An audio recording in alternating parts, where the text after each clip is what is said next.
Hello friends, आज मैं explain करूंगा स्वेलो स्टार एनिमी के पार्ट 29 को। तो वीडियो स्टार्ट होती है और हम देखते हैं कि वैंग पिंग के बॉडीगार्ड्स और फैंग फाइट करने ही वाले होते हैं कि तभी वहां पर हैंगजिया आ जाता है और आवाज़ देता है, ब्रदर वैंग आप भी यहाँ पर हैं। तो फैंग ये सुनकर हैरान हो जाता है कि हैंगजिया ने इसको ब्रदर वैंग क्यों कहा। तो अब हैंगजिया वहाँ उनके पास आता है और फैंग को सीनियर फैंग कहकर बुलाता है। तो वैंग अब ये सुनकर हैरान हो जाता है। तो अब हैंगजिया फैंग से कहता है कि आप इन्हें नहीं जानते। तो फैंग कहता है ये कौन है। तो हैंगजिया वैंग से कहता है कि आपको टैलेंटेड वॉरियर से मिलना तो पसंद है, इसलिए मैं आपको फैंग से मिलाता हूँ। और कहता है सीनियर फैंग वर्ल्ड के नंबर 1 इलाइट ट्रेनिंग कैंप में इंटर करने जा रहा है। तो ये सुनकर वैंग की आंखें खुली रह जाती है और वो कहता है इलाइट ट्रेनिंग कैंप। तो हैंगजिया कहता है कि ब्रदर फैंग मुझसे भी कहीं ज़्यादा बेटर हैं। तो वैंग सोचता है कि इलाइट ट्रेनिंग कैंप में एक सीट लेने के लिए मेरी फैमिली ने 50 बिलियन लगा दिए, पर अभी भी उन्हें वो सीट नहीं मिली। तो हैंगजिया कहता है ब्रदर वैंग, क्या आप मेरे सीनियर फैंग को नहीं जानते? मैंने सुना है कि ब्रदर फैंग ने किंग लेवल के जिएंट ब्लैक बियर से फाइट की और वो हारे भी नहीं। तो ये सुनकर वैंग का मुंह खुला ही रह जाता है और वो बहुत ही ज़्यादा शॉक हो जाता है और कहता है जिएंट ब्लैक बियर, और उसके बॉडीगार्ड्स भी बहुत हैरान होते हैं। तो फैंग कहता है कि ये और बात है कि मैं उससे जीत नहीं पाया क्योंकि वहाँ पर स्पेशल ऑफिसर कमिश्नर येंग आ गए थे। तो ये सुनकर वैंग सोचता है कि फैंग तो मेरी सोच से भी ज़्यादा पावरफुल है और सोचता है कि ये तो 2 से 3 साल में ही गॉड ऑफ वार बन जाएगा। और ये सोचकर ही उसके डर से पसीने छूटने लगते हैं और कहता है कि मैं भी कितना स्टूपिड हूँ। और कुछ सोचकर वैंग आगे बढ़ता है और फैंग से माफ़ी मांगता है और कहता है कि मैंने तुम्हें गलत समझा। ये सुनकर हैंगजिया कहता है यहाँ पर क्या चल रहा है, और फैंग से पूछता है क्या वो एक दूसरे को जानते हैं। तो फैंग कहता है कि हम अभी अभी मिले हैं और थोड़ी सी गलतफहमी हो गई थी। और उन दोनों से कहता है मुझे कुछ काम है और मैं चलता हूँ। तो फैंग वहाँ से चला जाता है। फैंग के जाते ही वैंग गिरने का नाटक करता है और उसके बॉडीगार्ड्स उसको संभाल लेते हैं। तो हैंगजिया कहता है ब्रदर वैंग, आप फैंग से फाइट करने जा रहे थे। तो वैंग अपने सर को शर्मिंदगी से झुका लेता है। सीन चेंज होता है और हम फैंग को देखते हैं जो अपने पेरेंट्स को गुड बाय कह रहा होता है और वो हुआ से कहता है पेरेंट्स का ख्याल रखना। और वो दोनों हाथ मिलाते हैं। तो हुआ कहता है ब्रदर फैंग आप परेशान मत हो। तभी कमिश्नर येंग और हैंगजिया वहाँ पर आते हैं और फैंग से कहते हैं कि जाने का टाइम हो गया है। तो फैंग अपने पेरेंट्स को बाय बाय करता हुआ चला जाता है। तो अब हम फैंग के हाई स्कूल का सीन देखते हैं जहां पर यू जिन ने एज अ टीचर ज्वाइनिंग की थी और वो उस सीट को देखती है जहां पर फैंग बैठा था और तभी उसे प्लेन जाते हुए नज़र आता है और वो समझ जाती है कि फैंग चला गया है। और अब हम फैंग को देखते हैं जो प्लेन में बैठा होता है और वो कमिश्नर येंग से पूछता है कि क्या मार्शल हॉल का ओनर पूरी बे सिटी को अकेले ही मैनेज करता है। तो कमिश्नर बताता है कि ये होंग यिंग की ब्लॉगिंग थी और फिर उसने इस पर एक शहर खड़ा किया। पहले तो ये काफ़ी छोटा शहर था पर आहिस्ता आहिस्ता और भी लोग यहाँ पर रहने लगे और बे सिटी एक बड़ा और पावरफुल सिटी बन गया। तो हैंगजिया कहता है कि ये सब होंग ने ही किया है जो कि वर्ल्ड में सबसे पावरफुल वॉरियर हैं। तो कमिश्नर कहता है कि हाँ, और उनकी वजह से ही किसी भी किंग लेवल मॉन्स्टर ने बेस सिटी पर अटैक करने की हिम्मत नहीं की। और कहता है कि बेस सिटी वर्ल्ड की 23 सिटीज़ में से सबसे ज़्यादा सेफ है। अब सीन चेंज होता है और हम फैंग को एयरपोर्ट से बाहर निकलते हुए देखते हैं। तो उनको लेने के लिए वहाँ पर 2 गाड़ियाँ आती हैं और वो उसमें बैठ जाते हैं और इलाइट ट्रेनिंग कैंप की तरफ चले जाते हैं। तो अब फैंग वहां पहुंचकर ड्रैगन को देखता है जो कि इलाइट ट्रेनिंग कैंप की बिल्डिंग पर बना हुआ था। तो जैसे ही वो उसकी आंखों में देखता है तो वो स्पिरिचुअल वर्ल्ड में चला जाता है और उसे अपने सामने वही ड्रैगन नज़र आता है। तो ये देखकर फैंग के पसीने निकलने लगते हैं और वो हिल भी नहीं पा रहा होता।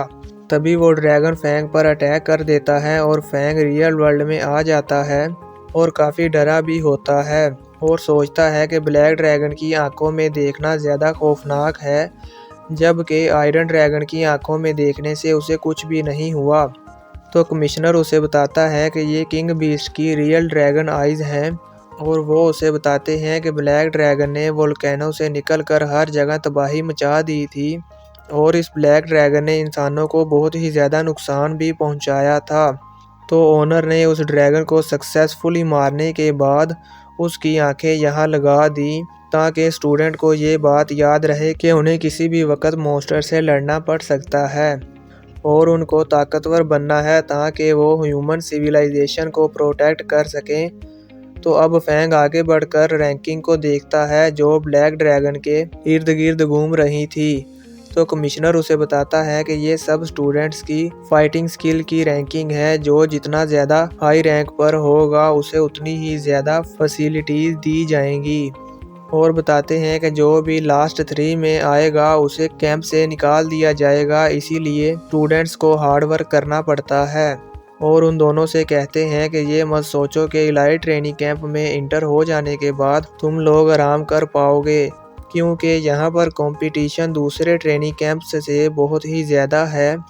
तो अब सब कुछ समझाने के बाद कमिश्नर कहता है ठीक है, अब तुम दोनों मुझे फॉलो करो और मेरे पीछे आओ। तो अब स्टूडेंट्स को देखकर फैंग पूछता है कि ये इसी कैंप के हैं। तो कमिश्नर उसे बताता है कि हर साल इलाइट ट्रेनिंग कैंप 30 से 40 स्टूडेंट्स को एडमिशन देता है। तभी हम उन स्टूडेंट्स को ट्रेनिंग करते हुए देखते हैं जो कि काफ़ी हार्ड ट्रेनिंग कर रहे थे। तो हैंगजिया ये देखकर हैरान हो जाता है। तो कमिश्नर हैंगजिया से कहता है कि वो फैंग को नेक्स्ट टेस्ट के लिए ले जा रहा है, इसलिए वो तब तक आसानी से कैंप घूम सकता है और कहता है कि एक टीचर तुम्हें बेसिक ट्रेनिंग कैंप तक ले जाएगा और बताते हैं कि यहाँ बहुत कंपटीशन है, इसलिए तुम्हें बहुत ज़्यादा हार्ड वर्क करना पड़ेगा। तो हैंगजिया कहता है मैं ये ज़रूर करूँगा और वो वहाँ से चला जाता है। तो अब कमिश्नर फैंग को उस ड्रैगन वाली बिल्डिंग के अंदर लेकर चले जाता है। अब हम वहाँ उस टावर के अंदर एक इंस्ट्रक्टर को देखते हैं। तो कमिश्नर उनसे कहता है इंस्ट्रक्टर वैंग, ये फैंग है और ये यहाँ टेस्ट के लिए आया है। तो अब इंस्ट्रक्टर फैंग को बताता है कि मैं यहाँ का चीफ एग्जामिनर हूँ, अब चलो मैं तुम्हें बी लेवल टेस्ट के लिए टेस्ट रूम में ले चलता हूँ। तो कमिश्नर उनसे कहता है इंस्ट्रक्टर वैंग प्लीज़ मुझे भी एग्ज़ाम को देखने दो। तो इंस्ट्रक्टर उनसे कहता है कि आप अभी हाल में वेट करें और वो फैंग से कहता है कि फैंग तुम मेरे साथ आओ। अब वो दोनों टेस्ट रूम में आ जाते हैं। तो इंस्ट्रक्टर फैंग को चेयर पर बैठने को कहते हैं और वो खुद भी चेयर पर बैठ जाते हैं। तो अब जैसे ही फैंग चेयर पर बैठता है तो हम देखते हैं कि फैंग वर्चुअल वर्ल्ड में इंस्ट्रक्टर के साथ टावर के सामने आ जाता है और इंस्ट्रक्टर फैंग से कहते हैं कि टावर के अंदर जाते ही कंप्यूटर तुम्हें सारी इन्फॉर्मेशन दे देगा और वो बताते हैं कि टावर स्टूडेंट्स और टीचर्स की ट्रेनिंग के लिए काफ़ी इम्पोर्टेंट जगह है और वो बताते हैं कि इस टावर के 7 फ्लोर हैं, पर वो सिर्फ 5 फ्लोर पर ही जा सकते हैं और इस टावर के ओनर भी 6 फ्लोर तक ही जा सकते हैं। और दूसरे लफ्ज़ों में कहा जाए तो अब तक कोई भी इस टावर के 7 फ्लोर तक नहीं गया। और वो कहता है कि मैं अब वर्चुअल वर्ल्ड से जा रहा हूँ और बाहर से ही सारी सिचुएशन पर नज़र रखूँगा। और वो फैंग को विश यू सक्सेसफुल कहकर चले जाते हैं। तो अब फैंग टावर के अंदर इंटर होता है तो कंप्यूटर उसे वेपन चूज़ करने के लिए कहता है और फैंग के वेपन चूज़ करते ही आसपास का इन्वायरमेंट रियल वर्ल्ड जैसा हो जाता है और वो देखता है कि उसकी तरफ बहुत सारे बुल मॉन्स्टर्स आ रहे हैं। तो दूसरी तरफ हम देखते हैं कि कमिश्नर और इंस्ट्रक्टर फैंग का टेस्ट स्क्रीन पर देख रहे होते हैं और इंस्ट्रक्टर कहता है कि फैंग को 100 मॉन्स्टर्स को 30 मिनट में किल करना होगा, वरना वो ये टेस्ट पास नहीं कर पाएगा।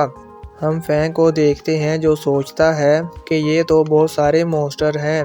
तभी एक बुल मॉन्स्टर फैंग को ज़ोरदार टक्कर मार देता है और फैंग दूर जाकर गिरता है। तो अब फैंग खड़ा होता है और सोचता है कि वर्चुअल वर्ल्ड में मेरी फिजिकल स्ट्रेंथ बहुत ही कमज़ोर हो गई है। तो ये देखकर इंस्ट्रक्टर कहता है कि फाइनली उसने नोटिस कर ही लिया। तो अब फैंग मॉन्स्टर को किल करना स्टार्ट कर देता है तो कमिश्नर कहता है कि वर्चुअल वर्ल्ड में हर स्टूडेंट की फिजिकल स्ट्रेंथ फिर से रीसेट होकर जूनियर लेवल पर ही पहुंच जाती है और कहता है कि आपने उसे बताया क्यों नहीं। तो इंस्ट्रक्टर कहता है कि इलाइट लेवल स्टूडेंट को ये खुद ही समझ जाना चाहिए और फैंग भी समझ जाता है कि ये लिमिटेड कंडीशन में स्टूडेंट को जज करने का टेस्ट है और वो तेज़ी से उन मॉन्स्टर्स को किल करने लगता है और वो 9 लाइटनिंग स्वॉर्ड के लेवल 3 को यूज़ करता है और एक ही अटैक में बहुत सारे मॉन्स्टर्स को किल करता है। और अब फैंग इससे बहुत ही ज़्यादा थक जाता है और समझ जाता है कि लेवल 3 का यूज़ करने की वजह से ही वो इतना ज़्यादा वीक हो रहा है। तभी फैंग कहता है क्यों ना टेक्नोलॉजी को टेक्नोलॉजी से ही हराया जाए और वो दोबारा उठ खड़ा होता है। तो इंस्ट्रक्टर ये देखकर कहता है कि बी लेवल टेस्ट को पास करने के लिए ये काफ़ी नहीं है और कहता है कि 100 बुल्स को किल करने का एक तरीका है और वो है perfect level body movement technique. यहाँ तक कि तुम्हें इस मूवमेंट से छोटे छोटे पत्थरों की आवाज़ें भी सुनाई देनी चाहिए। तो कमिश्नर सोचता है फैंग क्या तुम ये कर सकते हो। तो अब हम फैंग को देखते हैं जो उन मॉन्स्टर से फाइट करते करते बहुत ही थक जाता है और सोचता है कि अब मैं क्या करूं, बस आधे से कम मॉन्स्टर्स ही बाकी बचे हैं। तभी फैंग दोबारा से उठ खड़ा होता है और एक बड़ा अटैक करने लगता है जिसको देखकर इंस्ट्रक्टर और कमिश्नर दोनों हैरान हो जाते हैं। और इससे पहले कि फैंग उस अटैक को पूरा करता और हम उस अटैक को देख पाते, तभी ये पार्ट यहीं पर ख़त्म हो जाता है।